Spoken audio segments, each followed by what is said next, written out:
I've got our pour on gloss piece here, the demo piece. So it shows a piece done, holes filled, and then what it started out like down the other end. And it's a really good demo piece to show people when you're showing them how the pour on gloss works. I'm going to do a pour on that very shortly, so you'll see how good it comes up. We're warming up our resin and hardener for the pour on gloss. Doesn't hurt to have that about 30 degrees C for both. Only get about 30 minutes working time, and it makes a big difference to their fluidity. Now the next thing we're going to do, we've got to check that this is pretty well level. I've used a precision square. I find the cheap stuff you buy in the major hardware stores, unless you pay good money, you're more than likely not going to get good quality.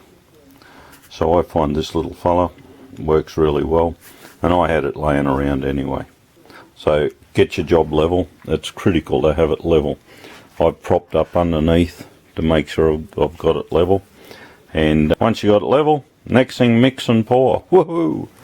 I've measured the resin in, and don't do it sitting down on the bench. When I had the container of resin, I had the measure cup up by eye, so I could make sure I was at the right height. And you can see we're nicely up to the 60mm mark. If you pour too much, just tip your cup back a bit, hold it at that angle while you pour the hardener in, and that way you've got it pretty well to ratio. Don't worry about mucking around pouring bits back in the container. You end up with more trouble than it's worth. So I'm going to put the hardener in now, and then we'll go mixing. Now for the mixing. If you have a look, it's pretty well separated. You've got to mix really well to get it to mix in together. So I use tongue depressors. They're brilliant. They're cheap. They don't splinter. So you don't end up with bits of wood in your epoxy. They are so versatile. They get used all the time around the workshop. Now I'm going to put the camera down while I mix, so you can see how it mixes in. Even this, I've had this for a fair run in the microwave. It's still quite thick. It's a fairly thick product, and it takes a bit to mix in. Pull up through, pull it up.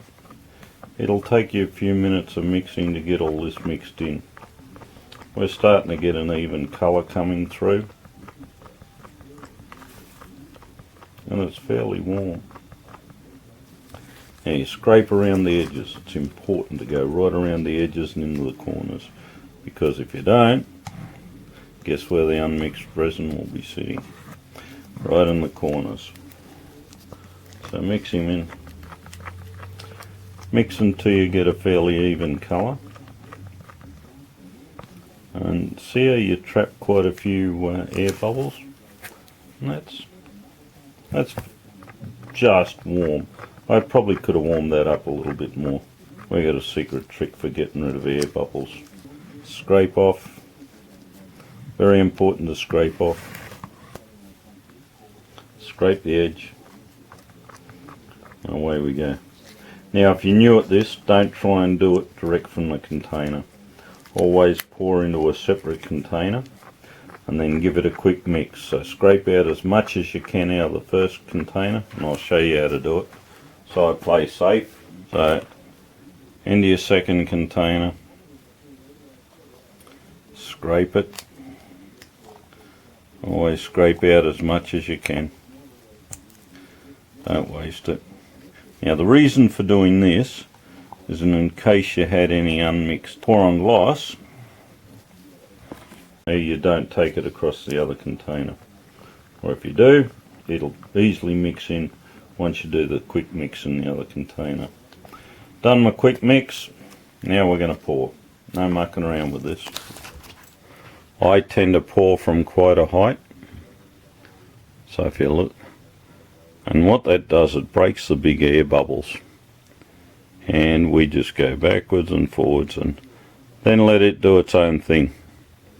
It'll spread out across the job fairly evenly. How's that, eh? Spread it around. See how thick it is? Now, there's a few tricks to this. If you warm the timber before you do the pour, it'll go on thinner. the warmer the pour-on gloss is, and the warmer the day, the thinner the pour-on gloss will be. So everything's warmer, it's going to flow faster. The problem is with that, but what do you think? Because everything's hot, it's going to go gel a lot faster, so you've got to be careful. Be very careful. Now notice I haven't gone towards the edges, I haven't gone anywhere near the edges with this. Staying well away from the edges because it's got to flow out. It'll flow out and find its level.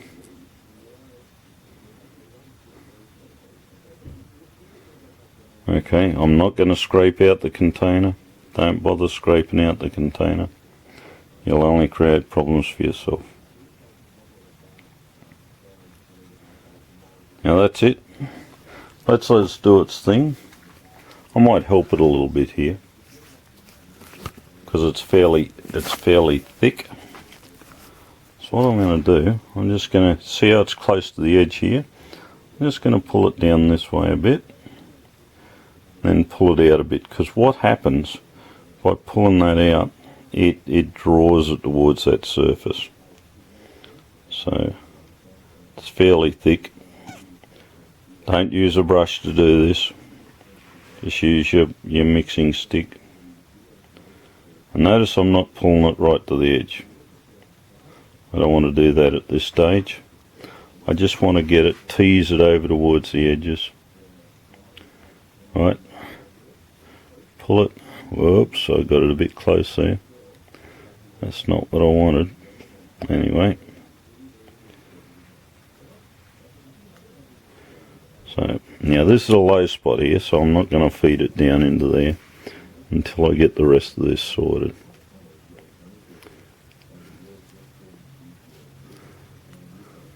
So it'll struggle to get right up into this point, so I'll pull it up there.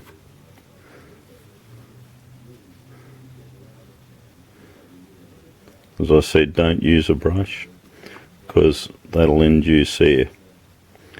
And just nice even strokes. Don't go too hard or you'll induce air. What you're trying to do is just gently coax it over because it's very thick in the centre there.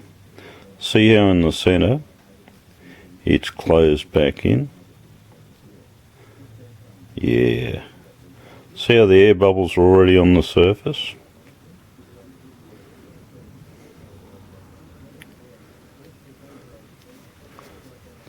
I'm just going to keep an eye on this now, because what it'll do, it'll come towards the edge.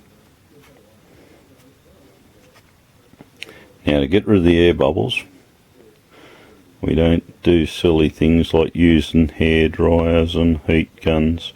Heat guns are good at burning it. They'll burn it really easy. Also remember, this is very level. So it's going to take a bit to bring it over. So when it starts going over the edge, like we've got here, just tease it. Tease it along. Don't let it just start to go over in one spot, because what will happen, it'll just go over in that one spot if you let it. Okay? So tease it around. If you see it run away, you can even pull it back from those spots. Right. Oh shit, we've still got a bit of dust here. Let's get rid of that. Not that that'll worry it, it'll melt into it. You won't know there's any dust. Your problem child's dust on the surface after you get it poured. Oh, we're getting here over here. Yeah, look, she's getting close. Let's just say, here we are. See, we've got some lumps. Let's not let them run away. That's wasted product. Whoop, we've got a few around here. Let's take charge of them. Look at that, looks magnificent already. Tease it along here, make sure it covers it. Now when you scrape it onto another edge, make sure it's a vertical edge. Don't put it onto a flat edge.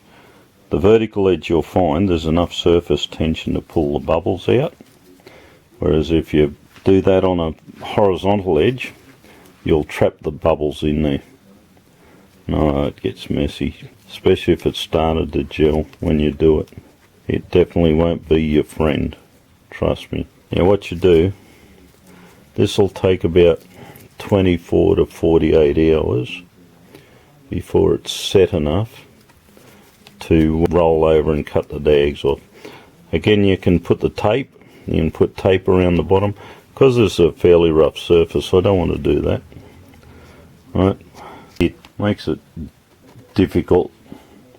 You're better off just letting the dags run right around down. Just let the dags go. Yeah, what I tend to do every half hour or so, I come along and drag them off until it's well gelled. How's that? We haven't even got rid of the air bubbles yet. It's a beautiful piece of timber. Picked it up out of scrap bins at a Sydney timber and working with wood show about 10 years ago. And it's such a handy piece to show people how to use the stuff.